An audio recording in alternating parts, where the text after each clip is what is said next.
வணக்கம் astro Arunji channel நேர்களே, நான் உங்கள் அன்பான சயின்டிபிக் வேதிக் அஸ்ட்ராலஜர் ஆஸ்ட்ரோ அருண்ஜி பேசுகிறேன்.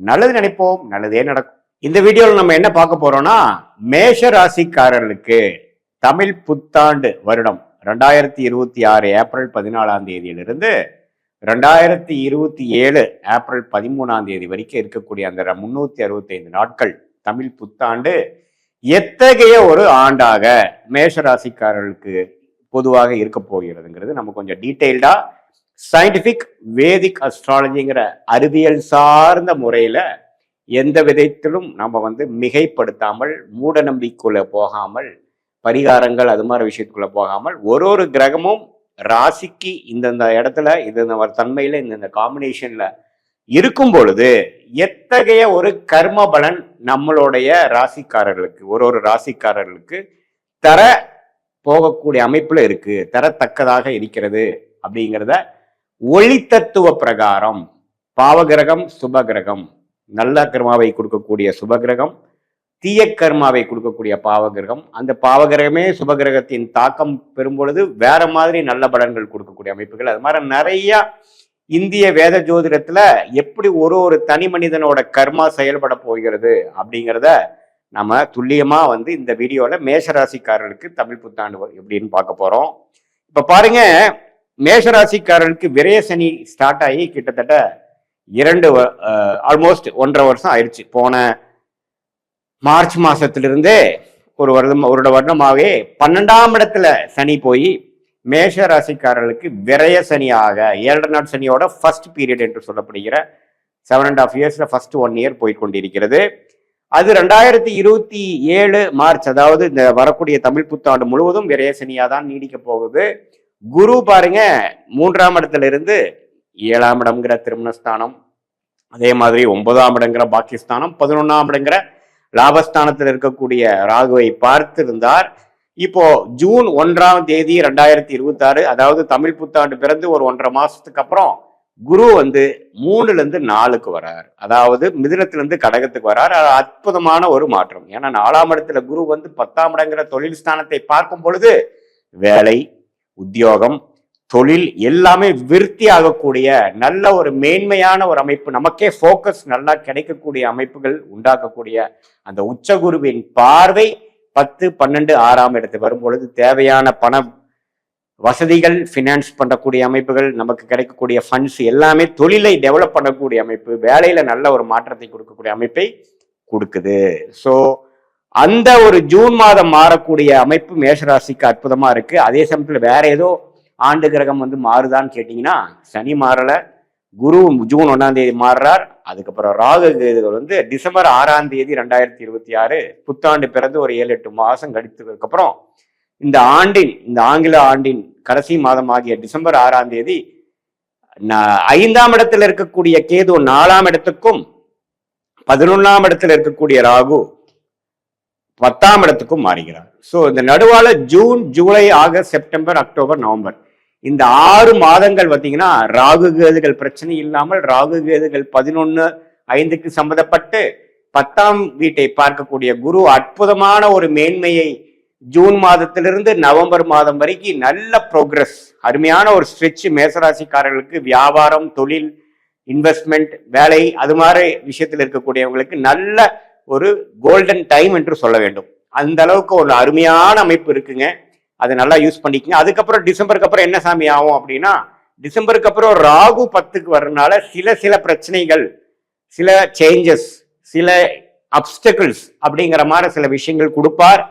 கேதுவும் பாத்தீங்கன்னா குருவோட சேர்ந்து கேலயோகம் ஆகி சில மாற்றங்கள், சில பண விஷயத்துல சில இன்வெஸ்ட்மெண்ட், தொழில் வேலையில சில கிளைகளை போடுவது, கொஞ்சம் அபிவிருத்திக்காக ஃபண்டிங் போடுறது, அது மாதிரி சில டிஸ்டர்பன்ஸும் சில ப்ரோக்ரஸும் கொடுப்பார். பட் ஜூன் டு நவம்பர் அற்புதமான ஒரு டைம், அதை யூஸ் பண்ணிக்கணும். அதுக்கப்புறம் டிசம்பர் டு ஏப்ரல் 13 வரைக்கும் பாத்தீங்கன்னா ராகு 10லும், கேது 4லும், குருவும் 4லும், சனி 12ஆம் இடத்துல நீடித்திருக்கிறார். இதுதான் ஆண்டு கிரகத்தின் சஞ்சாரமும் அமைப்பும் மேஷராசிக்காரர்களுக்கு இருக்கு. இதுல ராசி அதிபதியாக செவ்வாய் பாத்தீங்கன்னா 12ஆம் இடத்துல இருந்து ஒரு 4ஆம் இடத்து வரைக்கும் இந்த ஒரு வருடம் ஸ்லோவா 1.5 வருஷத்துக்கு ஒரு தடவை, 1.5 மாசத்துக்கு ஒரு தடவை ஒரு ராசி தாண்டிட்டு இருக்கார். அதுல ஒன்றும் பெரிய பிரச்சனை இல்லை.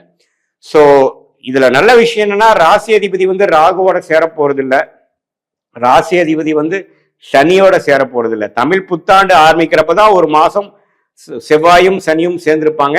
அந்த ஜூன் மாதத்துக்கு அப்புறம் மேஷராசிக்காரர்களுக்கு ஏப்ரல் மே சுமாரான டைம் தான். ஜூன்ல இருந்து நவம்பர் வரைக்கும் உங்களுக்கு சாதகமான ஆண்டு கிரகத்தின் சஞ்சாரமும் இருக்கிறது, மாத கிரகத்தின் சஞ்சாரமும் இருக்கிறது. ஸோ ஜூன்ல இருந்து நவம்பர் வரைக்கும் தொழில் மேன்மை, வேலை ப்ரமோஷன், நல்ல வேலை மாற்றம், வேலை இல்லாதவங்களுக்கு வேலை கிடைக்கிறது, தொழில் என்ன பண்ணணும்னு தெரியாம இருக்கிறவங்களுக்கு ஒரு லைன் போடுறது, ஒரு ஸ்டார்டிங் பாயிண்ட் போய் ஒரு எக்ஸ்பர்டைஸ், ஒரு ட்ராக் ரெக்கார்ட் ஜென்ரேட் பண்றதுங்கிற மாதிரி ஒரு அற்புதமான அமைப்புகளை கொடுக்கக்கூடிய ஒரு பொன்னான ஒரு வருடமாக இந்த தமிழ் புத்தாண்டு 2026 ஏப்ரல் 14 சித்திரை 1 பிறக்கக்கூடிய அந்த அமைப்பு விரய சனியிலேயே மேஷராசிக்காரர்கள் இருந்து அந்த புத்தாண்டு ஆரம்பித்தாலும் சுப விரயங்களாக தான் இருக்குமே ஒழிய அசுப விரயங்களாக, தவறான விரயங்களாக இல்லாமல் ஒரு வாழ்க்கையில முன்னேறுவதற்காக, வாழ்க்கையில் வசதிப்படுத்துவதற்காக, சில முன்னேற்றத்தை நோக்கி போகக்கூடிய ஒரு அற்புதமான ஒரு middle period of June to November 2026ல மேஷராசிக்காரர்கள் நல்லா அவங்களுடைய வாழ்க்கைக்கு வேணுங்கிற தொழில், வேலை, கரியர் ஸ்டார்டிங், ஃபவுண்டேஷன் இதெல்லாமே வந்து அமைச்சுக்கிட்டு அது மூலமாக வர வேண்டிய ஆண்டுகளை நல்லாவே வாழ்க்கையில ஜெயிக்கக்கூடிய அமைப்புகள் கண்டிப்பாக உண்டு. இது பாத்தீங்கன்னா இது ஒரு பொதுவான ஒரு ஆண்டு கிரகம், மாத கிரகத்தை வைத்து நம்ம சொல்லக்கூடிய ஒரு அமைப்பை ஒழிய உங்களுடைய ஜென்ம ஜாதகத்தில் பிறந்த தேதி, பிறந்த நேரம், பிறந்த ஊர்ல என்னென்ன மாற ஒரு அமைப்பு வருது, அதாவது எந்த ஜாதகத்துல நீங்க என்ன லக்னத்துல பிறந்தீங்க, மேஷ ராசியில நீங்க வந்து அஸ்வினி நட்சத்திரமா அல்லது பரணி நட்சத்திரமா அல்லது கிருத்திகை நட்சத்திரம் முதல் பாதமா, என்ன லக்னம், லக்னாதிபதி எப்படி இருக்கிறார், என்ன தசாபுக்திகள் போய் கொண்டிருக்கிறது, அந்த லக்னா நாதன் எப்படி இருக்கிறார், லக்னாதிபதியோட உச்சம், நீச்சம், பகை, அதே மாதிரி திட்பலம், திக்பலம், அதெல்லாம் பலம்ல எப்படி இருக்கு, என்ன மாதிரி தசாபுக்திகள் போய் கொண்டிருக்கிறது, நடக்கக்கூடிய தசை வந்து உங்களுடைய லக்னத்துக்கு யோகமான தசையா, தசை புக்தி எப்படி போயிட்டு இருக்கு, எப்போ அந்த தசை முடியுது, அடுத்தது நம்ம வாழ்க்கையில வந்து எது மாதிரி ஒரு பாதையை நோக்கி நம்ம செல்ல போகிறோம், நம்மளோட திருமண வாழ்க்கை எப்படி போக போகிறது, நம்மளுடைய ஹெல்த் எப்படி ஆக போகிறது, நம்மளுடைய வெளிநாடு பயணங்கள், மாற்றங்கள், உள்நாடா வெளிநாடா, அரசு உத்தியோகமா, பிரைவேட் செக்டாரா, தொழிலா, எது மாதிரியான துறை வந்து நமக்கு கரெக்டா வருது, எந்த கிரகம் நமக்கு யோகமா இருந்து எந்த மாதிரி டொமைன்ல நாம வந்து நம்மளோட குழந்தைகளை படிக்க வைத்தா அதுல வந்து சிறப்பா அவங்க ஜெயிக்கக்கூடிய அமைப்புகள் இருக்கு, அவங்களுக்கு வந்து நம்ம அப்பாவின் தொழில் வரப்போ மாதிரி இருக்கா, அல்லது அவங்க புது லைன் போடுவாங்களா, அவங்களுக்கு வந்து வெளிநாடு யோகங்களா, அல்லது உள்நாட்டுல அரசு உத்தியோகமா, அல்லது இதுல வந்து அவங்களே ஓனா பிசினஸ் பண்ணக்கூடிய அமைப்பு இருக்கா, எது மாதிரி தன்மைகள் வந்து அவங்க ஜாதகத்தில் இருக்குங்கிறது லக்னத்தை பொறுத்துதான் தசாபுக்திகள் பார்க்கணுமே ஒழிய ராசியை வைத்து தசாபுக்திகள் பார்க்காமல் ராசியை வச்சு இந்த கோச்சார் அமைப்பாகிய ராகு கேது பயிற்சி, குரு பயிற்சி, சனி பயிற்சியை பார்த்து இது ரெண்டையுமே நம்ம இப்ப பேசின கோச்சார் அமைப்பையும் தசாபுக்தியில் உங்க ஜாதகத்திலிருந்து வரக்கூடிய தசாபுக்தியிலும் ஒருங்கிணைத்து பார்க்கும் பொழுது துல்லியமான பலன்கள், எப்படி உங்க வாழ்க்கை பாதை அடுத்தது லெவலில் போக போகுது அப்படிங்கிறதுலாம் துல்லியமா தெரிந்து அதுக்கு தகுந்த திட்டங்களை கரெக்டா தீட்டி தேவையில்லாத விரயங்கள், தேவையில்லாத சமய விரயங்கள், பண விரயங்களாம் தவிர்த்து வாழ்க்கையில் எளிதில் வெற்றி பெற முடியும். சயின்டிபிக் வேதிக் அஸ்ட்ராலஜி முறை மூலமாக நீங்கள் நல்லாவே வாழ்க்கையில வந்து பெனிஃபிட் அடைந்து கிளாரிட்டியோட வாழ்க்கையில் வெற்றி பெற முடியும் என்று சொல்ல விரும்புகிறேன். மீண்டும் மற்றொரு காணொலியில் சந்திப்போம். நன்றி, வணக்கம்.